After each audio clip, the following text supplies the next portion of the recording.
Well, once again, I'm wrong. Why you follow this channel, given the amount of times I'm wrong, boggles the mind. According to Brian Westbury over at First Trust Portfolio, First Trust Economics blog, new single-family home sales increased 16.6% in May. This is, oh my goodness, what is the bottom line? Is that 2020, 15? Yeah, right. Yeah, there you go. It's from 2008. I just look at that tiny little blip. I wish that the moving average sales in thousands. I can't tell which one's which. But anyway, let's read. This is fantastic. It's crazy to me, but it's fantastic. Following 3 consecutive months of decline, new home sales came surging back. Keep in mind that sales of new homes are counted when the contracts are signed, so they represent a timelier indicator of activity than existing homes. So sales of new homes are a timelier indicator of activity than existing homes because sales of new homes are when the contracts are signed.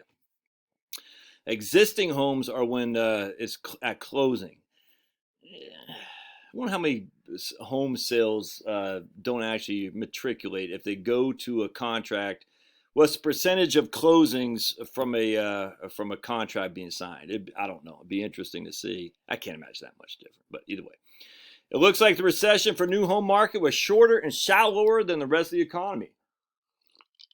With sales up 12.7% from a year ago, and a 12-month sales average sitting at just 1.1% below the post-2008 high set in February. So basically, we are just tiny little blip right there. Look at that. Look at that insanity. I wish they'd give a number. Is that 2006 got to be right there? Look at how, just look at that. That's a bubble. All right. There are a couple of factors. First, affordability is increasing. Fed liquidity measures have helped fully reverse a spike in mortgage rates that happened in the aftermath of the spike in mortgage rates. All right, I don't know about that. Meanwhile, the median sales, and I don't know. I don't follow that much. I just follow the 30-year Treasury. There's no spike in the 30-year Treasury. So, if spike in mortgage rates, that was an anomaly because it certainly wasn't mimicking that of the 30-year Treasury. Anyway, Meanwhile, the median sales price for a new home is down from pre-pandemic levels. So the median sales price is down.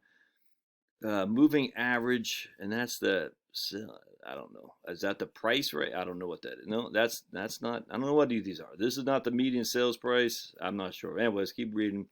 So median sales price is down. I don't think it's down that much though.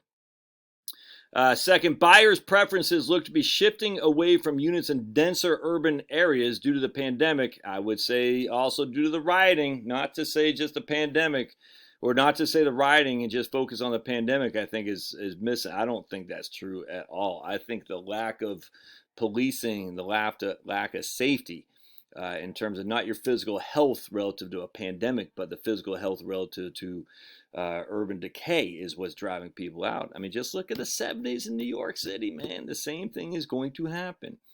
So people are leaving their urban areas to more spacious options in the suburbs where most new homes are built. However, a lack of finished new homes waiting for buyers could be a headwind for sales going forward. A lack of finished new homes, a lack of inventory. In the past year, the only portion of the inventory of unsold new homes that had seen gains are either under construction or finished is still down from a year. So over the past year, we have, it's not all bells and whistles here, but still. Given the downward pressure that lockdowns and social distancing continue to exert on new home construction, we do not expect an oversupply of homes anytime soon. So I would tell you there's going to be more, not an oversupply. That means you're going to have an increased demand, not an oversupply. That's going to be a sales price going up, at least out in the suburbs. Definitely not an oversupply in the urban areas, and a decrease in demand, a decline. That just inherently makes sense. As a result, home prices should bounce upward in the next several months. In other news this morning, the Richmond Fed Index, a measure of Mid-Atlantic factory sentiment, rose to 0 in June from negative 27 in May. This represents the largest one-month gain on record for the index. While a reading of 0 means growth still hasn't returned, it signals that the huge contractionary readings of the past couple months are behind us. look, I don't trust it. I'm trying to put my shoes on here. I'm going to see a dermatologist here in a second. I got this little thing on my head that I got at the beach. Right there, a little growth. My wife is nervous Nelly, and I'm getting to be 50 years old. I'm a pale skin guy. So when I get, she wants to make sure, light eyes, pale skin means you're more at risk of skin cancer. So she wants to make sure I get checked, and so I'm going to the dermatologist. If you're wondering why I was doing that like this, anyway. But before I go to my medical appointments, I still make my appointments with you guys to give you the data. To say I'm stunned is an understatement.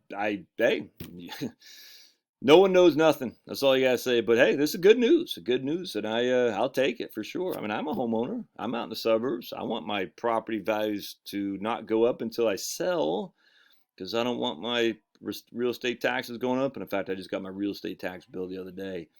If you haven't done your homestead, man, you're making a mistake. If you live in Fulton County, it can take a lot off your property taxes. My property taxes now, given the increase in value in our little neck of the suburban North Fulton County, are up to where they were when we first bought this home. All right, and that's because of the homestead exemption I put on there a couple years ago. So make sure you do your homestead exemption. All right, share the news. We'll see you.